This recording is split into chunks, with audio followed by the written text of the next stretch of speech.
அன்பு நண்பர்களுக்கு வணக்கம். இனியவை 40 செய்யுள் 37.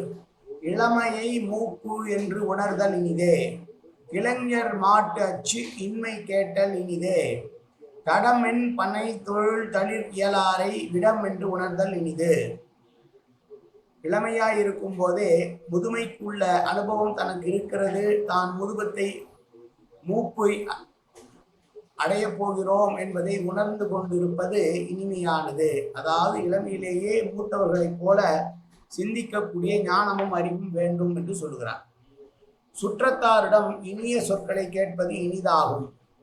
மூங்கிலை ஒத்த தோள்களை உடைய பெண்களை பார்க்கும்போது இவர்கள் விடம் என்று உணர்ந்து கொண்டு விலகி இருப்பது நலம் என்று சொல்லுகிற செய்யுள் இந்த செய்யுள். மீண்டும் செய்யுள்.